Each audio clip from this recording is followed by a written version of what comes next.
Hi friends, welcome back to Vijay kitchen art. ഇന്ന് ഞാൻ 2 പാവയ്ക്ക കൊണ്ട് നമ്മുടെ കയ്പില്ലാത്ത ഒരു തോരൻ ഉണ്ടാക്കുവാണ്. സാധാരണ എല്ലാവർക്കും പാവയ്ക്ക കഴിക്കാൻ മടിയാണ്, കാരണം അതിൻ്റെ കയ്പ്പ് കാരണം.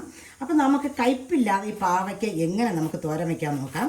അപ്പം ഞാനിവിടെ ഈ 2 പാവയ്ക്ക കഴുകിയിട്ടൊന്നുമില്ല, ഞാൻ കഴുകാണ്ട് തന്നെ ഇതിന് ഒന്ന് കുരുവെല്ലാം കളഞ്ഞെടുക്കുവാണ്. നമുക്ക് കയ്പ്പും പാടില്ല, അതിൻ്റെ പോഷക ഗുണം എല്ലാം വേണമെന്ന് പറഞ്ഞാൽ നടക്കത്തില്ല. അപ്പം നമുക്ക് നോക്കാം എങ്ങനെ അല്പം പോലും കയ്പില്ലാതെ കയ്പയ്ക്ക എങ്ങനെ നമുക്ക് തോരൻ വയ്ക്കാമെന്ന് നോക്കാം. ഞാനിവിടെ തന്നെ ഒരു കൈപ്പിടി നിറച്ച് നമ്മുടെ സാമ്പാർ പരിപ്പ് എടുത്തിട്ടുണ്ട്. ഇതിനൊന്ന് കഴുകി ജസ്റ്റ് ഒന്ന് വേവിച്ചെടുക്കുക. ഇത് വെന്ത് പോകാൻ പാടില്ല, നമ്മൾ ഇതിൻ്റെ കൂടെ ഇടാനുള്ളതാണ്.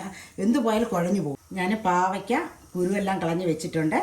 ഒരു 3 പച്ചമുളകും ഉള്ളിയും എടുത്തിട്ടുണ്ട്. ഉള്ളിയും പച്ചമുളകും കൂടെ നമുക്ക് പ്രത്യേകം കണ്ടിച്ചെടുക്കാം. ആദ്യം നമുക്ക് ഈ പാവയ്ക്ക ഒന്ന് തോരനെ കണ്ടിച്ചെടുക്കാം. അത് നിങ്ങൾക്ക് എത്ര വലിപ്പത്തിന് വേണോ അങ്ങനെ അത്രയും വലിപ്പത്തിന് നമുക്കിത് കണ്ടിച്ചെടുക്കാം.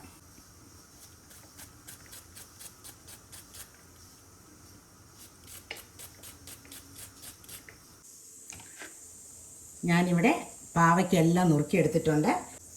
നേരത്തെ എടുത്ത് വെച്ചിരുന്ന ഒരു സവോളയും ഒരു 3 പച്ചമുളകും കൂടെ നുറുക്കി വെച്ചിട്ടുണ്ട്. കുറച്ച് കറിവേപ്പിലയും ഞാൻ കഴുകി വെച്ചിട്ടുണ്ട്. ഇനി നമ്മൾ ആദ്യം ഒരു പാത്രത്തിൽ കുറച്ച് വെള്ളമെടുത്ത് ഇതിനെ ഈ പാവയ്ക്ക് അതിലേക്കിട്ട് നമ്മൾ നല്ലവണ്ണം ഉപ്പിട്ട് കഴുകിയെടുക്കുവാണ്. ഞാൻ നേരത്തെ പറഞ്ഞു ഇതിൻ്റെ പോഷക ഗുണങ്ങളൊക്കെ കുറച്ച് പോവും, എങ്കിലേ നമുക്ക് കയ്പില്ലാണ്ട് കിട്ടത്തുള്ളൂ. അപ്പോൾ കുറച്ച് ഉപ്പിട്ട് നല്ലവണ്ണം നമുക്ക് കൈ കൊണ്ടൊന്ന് ഞെരടി കഴുകിയെടുക്കാം. എന്നിട്ട് ഒരു വെള്ളം ഇത് ഒഴിച്ച് കളഞ്ഞിട്ട് അടുത്ത് വേറൊരു വെള്ളം കൂടെ ഇതിനെ കഴുകിയെടുക്കാം. പാവയ്ക്ക ഞാൻ 2 വെള്ളം കഴുകി കൊണ്ടുവന്നിട്ടുണ്ട്. ഇനി നമുക്ക് ഈ അരിഞ്ഞ് വെച്ചേക്കുന്നതിലേക്ക് ഒരു ചെറിയ അല്ലി വെളുത്തുള്ളി കൂടെ നമുക്ക് നുറുക്കിയിട്ട് കൊടുക്കാം. നല്ല മണമായിരിക്കും കേട്ടോ. ഇത് വെളുത്തുള്ളി ഒന്ന് എണ്ണയിലേക്ക് മൂത്ത് കഴിയുമ്പോഴത്തേക്കും ഇത്രയും കുഞ്ഞായിട്ട് കണ്ടിക്കണമെന്നില്ല, എങ്ങനെയെങ്കിലും ഒന്ന് കണ്ടിച്ചിട്ട് കൊടുക്കാം. ഞാനൊരു പാൻ അടുപ്പത്ത് വെച്ച് അത് ചൂടായി കഴിഞ്ഞപ്പോഴത്തേക്കും ഇച്ചിരി എണ്ണ ഒഴിച്ചു. അതിലേക്ക് നമുക്ക് ഇച്ചിരി കടുക് ഇട്ട് കൊടുക്കാം. ആ കടുക് പൊട്ടി കഴിയുമ്പോഴത്തേക്കും ഒരു വറ്റൽമുളകും നമ്മൾ ഈ നുറുക്കി വെച്ചേക്കുന്ന സാധനങ്ങളെല്ലാം കൂടെ ഇട്ട് കൊടുക്കാം. ഇത് എണ്ണയിൽ ഒന്ന് മിക്സായി കഴിയുമ്പോൾ തന്നെ നമ്മൾ കഴുകി വെച്ചേക്കുന്ന പാവയ്ക്ക നമുക്ക് ചേർത്ത് കൊടുക്കാം.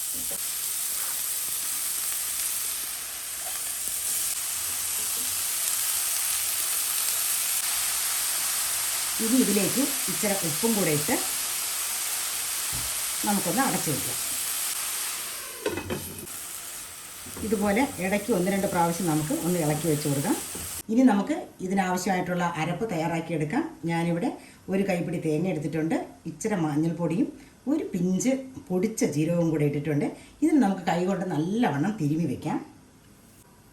നേരത്തെ നമ്മൾ വേവിക്കാൻ വെച്ചിരുന്ന പരിപ്പിന് ഞാനിതാണ് വേവിച്ച് ഒരു അരിപ്പയിലോട്ട് വെച്ചിട്ടുണ്ട്. അതുകൊണ്ട് വെന്ത് പോകാത്ത രീതിയിൽ നമ്മൾ ഇച്ചിരി ഒന്ന് തിളച്ച് ഒരു 2 മിനിറ്റ് കഴിയുമ്പോഴത്തേക്കും നമ്മളിങ്ങനെ എടുക്കണം. പാവയ്ക്ക ഏതാണ്ട് വെന്തിട്ടുണ്ട്. ഇനി നമുക്ക് നമ്മൾ പുഴുങ്ങി വെച്ചേക്കുന്ന പരിപ്പ് ഇതിലേക്ക് ചേർത്ത് കൊടുക്കാം. ഈ കുറച്ച് പരിപ്പും കൂടെ ഇടുമ്പോഴത്തേക്കും കുറച്ച് കയ്പ്പ് ഈ പരിപ്പിൽ ആയിക്കോളും. എന്തായാലും അൾട്ടിമേറ്റ്ലി നമ്മുടെ തോരന് കയ്പ്പുണ്ടാകത്തില്ല കേട്ടോ. ഞാൻ പരിപ്പും ഇച്ചിരി ഉപ്പിട്ട് പുഴുങ്ങിയതാണ്.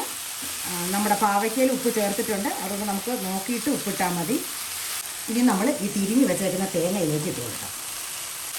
ഇനി ഒന്ന് മിക്സ് ചെയ്ത് നമുക്ക് 1 മിനിറ്റ് ഒന്ന് അടച്ച് വയ്ക്കാം, ഈ തേങ്ങ ഒന്ന് ചൂടായി കിട്ടാൻ. അത് കഴിഞ്ഞ് നമ്മൾ തുറന്ന് വെച്ച് കിണ്ടി തോറ്റിയെടുക്കുക.